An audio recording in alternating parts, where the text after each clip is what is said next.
Porque nós, como seres humanos, nós somos meio que ingratos, né? Se chove demais, nós reclamamos. Se faz calor demais, nós reclamamos. Não é isso? Mas tudo tem um propósito de Deus. Tudo tem um propósito de Deus. Glória a Deus. E dentro do propósito de Deus, Salomão ele quer ensinar uma lição para nós. Quando ele escreve isso aí, ele não está falando unicamente da chuva e do inverno, que são dois períodos que atrapalham muitas das vezes o nosso dia a dia. É ou não é? Imagina a pessoa vai sair de manhã cedo, aquele toró, aquele temporal. Quem tem carro ainda está de boa, né? Já sai da garagem, já dentro do carro, mas a grande maioria tem que pegar o ônibus. Quem já passou por essa situação como eu já passei, né? Do joelho para baixo você chega encharcado no ponto. Porque o guarda-chuva não protege. Protege? Não. Não é? Se for chuva de vento, então piorou. Você tem que andar com o guarda-chuva para frente, senão você perde ele. Essa não é. Senão ele vira 2 vezes para trás. Aí você fica ali igual um pinguim ali debaixo daquela cobertura no ponto, um querendo se esconder atrás do outro. E aquela luta. Mas mal sabe que atrás daquela luta tem um propósito de Deus. Glória a Deus. Porque a chuva vem para regar a terra e fazer ela produzir e brotar, e dar fruto, e dar pão ao trabalhador. Não é isso?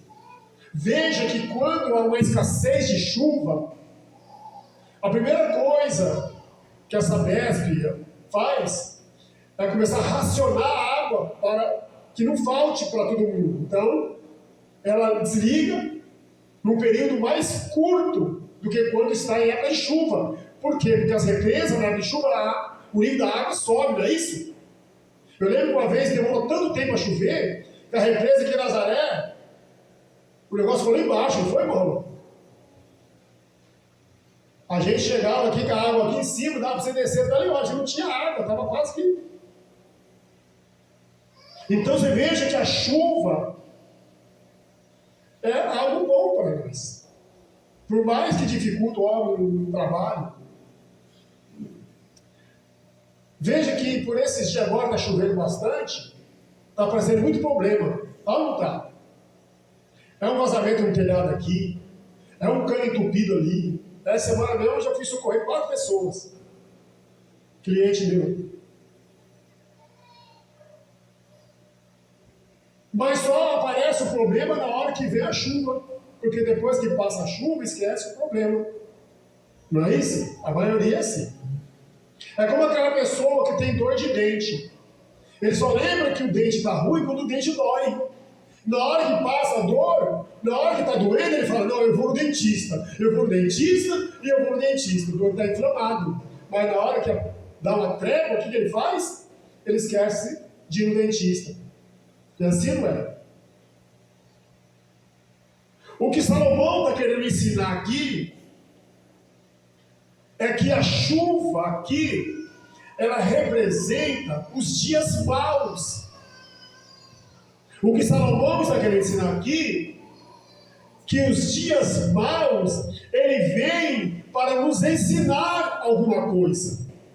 Não vem por acaso o dia mau. Você veja que em Mateus capítulo número 6, quando Jesus fala para os discípulos, ou para a multidão, que estava preocupado com aquilo que comer, com o que beber, com o que vestir, ele falou assim, vocês estão preocupados com coisas passageiras, se preocupem com aquilo que é eterno, busquem em primeiro lugar aquilo que é eterno, e as demais coisas Deus acrescenta para vocês, porque basta cada dia o seu mal, no versículo 34. Olha que ele encerra o seu sermão, e todos nós temos o hábito de parar no versículo 33, quando ele traz uma palavra de ânimo e dizendo: buscai o reino de Deus e a sua justiça, e todas as demais coisas Deus acrescenta. Mas esquece que não termina ali o sermão dele, termina no 34, quando ele diz: basta a cada dia o seu mal. O dia mal, o inverno aqui, é um dia mau. Não é isso? O inverno é um dia mau. Você vê que a pessoa no inverno, ela sai de manhã cedo para trabalhar, quem sai de madrugada, sai todo agasalhado. Não é isso? Olha a dificuldade, tem que sair todo agasalhado, porque não dá para não sair. Mas durante o dia vai esquentar. O que acontece? Ele vai ficar com a mala de roupa no meio do caminho, carregando com ele. É assim, não é? É semelhante àquela pessoa que sai, tá aquele temporal, sai de guarda-chuva, na hora que a chuva passa, se ele encostar no lugar, ele esquece o guarda-chuva. A maioria esquece, eu mesmo sou deles. Vai embora, porque não está chovendo mais, esquece do guarda-chuva. Não pode esquecer. Não pode esquecer. O guarda-chuva deve ser lembrado. Porque ele que te livrou na dificuldade. Não é isso? Ele que te livrou. Aqui Deus é o nosso guarda-chuva. Que nós não podemos esquecer dele quando passar a chuva. Quando passar o temporal. Quando passar o dia mau. Porque o divertimento é para o tolo só o dia bom. Mas o sábio, ele se atenta ao dia mau. É assim, não é? Você vê que Salomão fala aqui em Eclesiastes, capítulo de número 11, que eu li. Suave é a luz. Né? Mas não pode esquecer do dia das trevas. Não pode esquecer. Por isso que ele vai dizer no capítulo 7, que para o sábio, o lugar de velório é o melhor lugar do que o lugar de festa, de banquete. Por quê? Porque ele coloca o seu coração, ele aplica o seu coração à realidade da vida. Aquela é a realidade. O resto é fantasia. É uma ilusão os prazeres deste mundo, mas para o tolo é um prazer. Para o sábio é ilusão. Por isso que eu li aqui no livro de Provérbios, capítulo número 10, 9, onde Salomão, usado por Deus, ele vai dizer: vinde, você que não tem entendimento, deixa o insensato, o louco, vem para cá, que você vai aprender o caminho. Eu vou te ensinar as veredas direitas.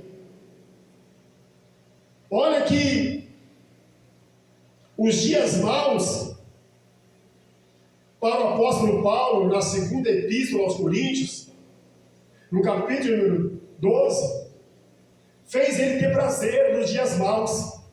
Parece até que Paulo era masoquista, né? Gostava de sofrer, né? Mas não. É porque nos dias maus ele aprendia. O nosso irmão Romano, ele leu um texto aqui interessante. Eu até botei aqui. Quem lembra do texto que ele leu? Que estava tendo dias maus no tempo de Acabe. Não chovia. O povo estava morrendo de fome. Não é isso? Acabe também estava padecendo. Todos ali estavam padecendo porque era muitos anos sem chover, irmão. Imagina se ficar um mês sem chover, já passa uma apuro, imagina muitos anos. Mas na hora que passou o inverno, a chuva, o tempo que passou o dia mau, aí ele foi ter até o profeta. O profeta falou: agora eu acredito que vocês aprenderam a lição. Agora Deus vai mandar a resposta do céu. Sabe o que o texto vai dizer? Que Acabe se levantou e foi festejar, foi comer. E Elias não, ele foi orar. Porque quem aprende uma lição no dia mau, não se apega às coisas passageiras, não. Se apega àquilo que é eterno. Nós somos uma geração de pessoas que só pensam naquilo que é terreno, aquilo que é passageiro, mas Deus quer ensinar a nós algumas lições no dia mau, irmãos. No dia mau. Veja que Paulo está na prisão. E ele manda uma carta para Timóteo, dizendo para Timóteo, eu estou aqui na prisão. Eu quero que você me faça alguns favores. Traga para mim os meus livros, porque ele é um homem muito estudioso. Eu quero continuar estudando, não é porque eu estou aqui na prisão que a vida parou para mim, não. Eu quero continuar me aplicando ao conhecimento. Traz também os meus pergaminhos, que eu não quero só estudar livros de filósofos, de estudiosos, quero também ler a Bíblia, mas não esqueça de trazer a minha capa, vírgula, antes que chega o inverno. Sabe o que ele quis dizer para Timóteo? Antes que cheguem os dias maus, eu vou me revestir, porque os dias maus vão chegar. Quantas vezes nós temos que passar por dias maus, irmãos, e viver a mesma situação por não aprender a lição? Tem dias maus que se repetem na vida de algumas pessoas mais de uma vez por não aprender a lição de Deus. Deus envia o dia mau, o cidadão aprende. Acabe era aquele que não aprendia. Tinha que passar outras situações como ele passou até chegar à sua morte. Sabe por quê? Porque ele nunca aprendia a lição.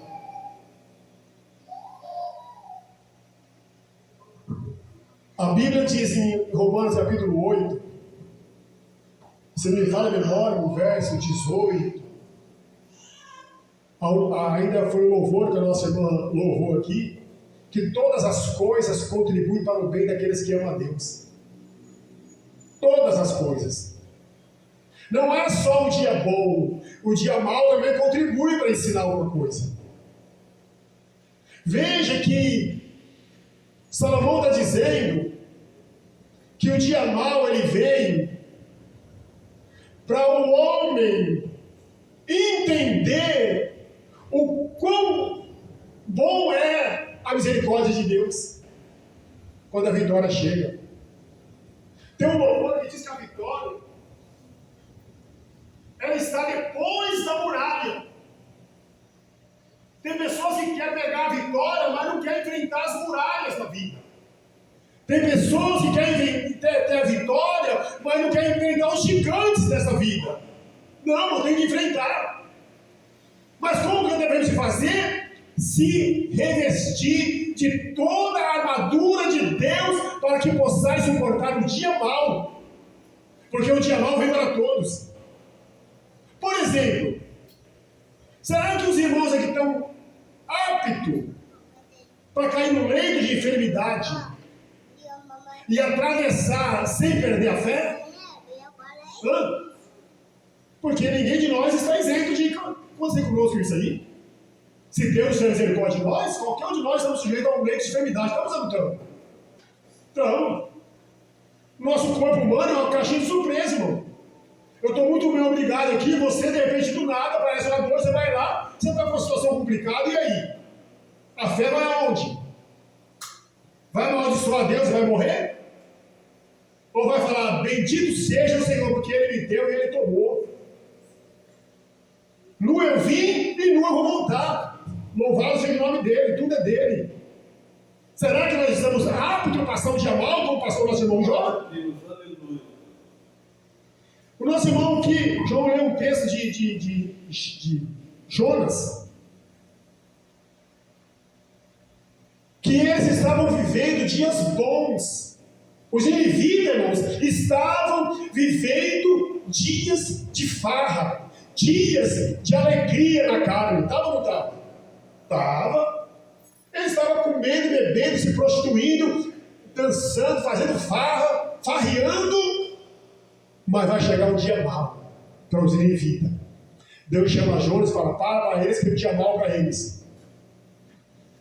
E nós devemos fazer, sabe o quê? Aprender com os ninivitas.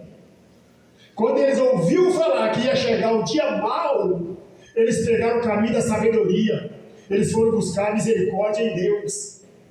Eles foram pedir socorro a Deus antes de chegassem os dias maus. E Deus atendeu eles. Atendeu ou não atendeu? Atendeu. Agora nós que entendemos as coisas de Deus, vamos ficar aí vivendo uma vida regalada, esplêndida, como se nada fosse acontecer. E Deus está dizendo: ei, acorda, porque o dia mau vai chegar. E quando ele chegar, você tem que estar na brecha, para que você não seja pego de surpresa. Porque o texto de Eclesiastes está dizendo que depois da chuva, depois do inverno, depois da luta, veio a vitória para aquele povo. E a maior vitória aqui no texto é o arrebatamento da igreja, irmão. Está aqui no texto: levanta, noiva minha, levanta, amada minha. E veio, que a luta acabou. Agora é só vitória. Mas enquanto nós estivermos aqui, nós estamos sujeitos a lutas e batalhas. Enquanto nós estivermos aqui, nós estamos sujeitos a tristezas e a decepções. Paulo vai dizer na sua carta aos Coríntios: em tudo somos atribulados, mas não desamparados, perplexos, mas não abatidos.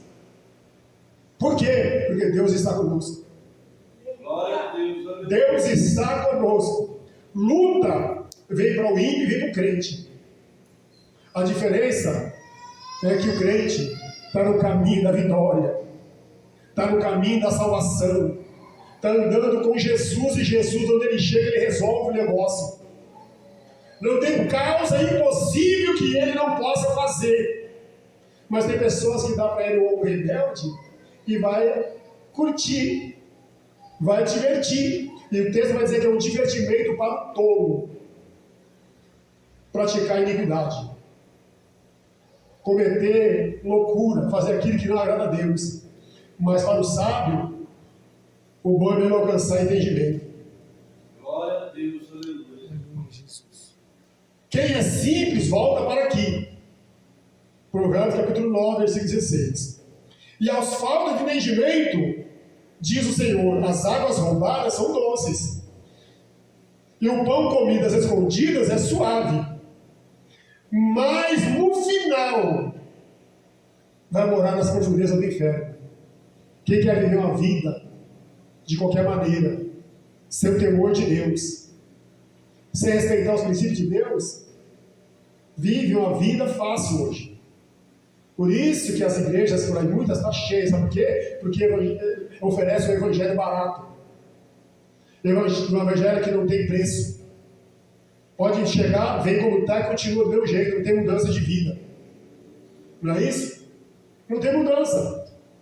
Não, em Cristo Jesus, nem a circuncisão e nem a incircuncisão tem virtude alguma, e sim o ser nova criatura. Se não tiver mudança de vida, se não tiver mudança de conduta, de posição, de caráter, não tem comunhão com o Espírito que é santo, irmão. E Deus está querendo dizer para a igreja: não viva uma vida de qualquer maneira, sem propósito espiritual, uma vida vazia de Deus. Busque orientação divina, busque se envolver com Deus e com a sua palavra, porque na hora que chegar um dia mau, você vai estar dentro da arca da salvação, que é Jesus Cristo. Aleluia. Eu tenho certeza, o salmista dizia: o Senhor me sustentou no meu leito de enfermidade. O salmista dizendo isso, Davi. Eu fui no leito, eu fiquei doente, ninguém foi me visitar. Os que estavam de longe torciam pela minha morte. Quando que ele vai morrer? Mas eu estava confiando no Senhor, e ele me levantou no leito da minha enfermidade e me colocou de pé. Sabe por quê? Porque ele estava no caminho certo, ele estava no caminho eterno. Então, continue nesse caminho. Não acompanhe o ímpio, não. Deixa o ímpio o seu caminho. Deixa o homem maligno os seus pensamentos. Se converta ao Senhor, que quem sabe ele vai olhar para você e vai ver você convertido, e ele vai se converter também. É o que diz o texto de Isaías, capítulo 55. Não é isso? Deixa ele. Ele não quer vir? Se converta, porque através da sua conversão ele vai ver Jesus na tua vida e vai falar: peraí, se ele está indo bem porque ele se converteu, eu também vou me converter também. Aí o nome do Senhor vai ser glorificado pelos frutos da minha e da sua conversão. Os homens vão glorificar a Deus por ver Jesus na vida sua. Que Deus abençoe e possa continuar falando mais e mais aos nossos corações. Amém? Tem oração.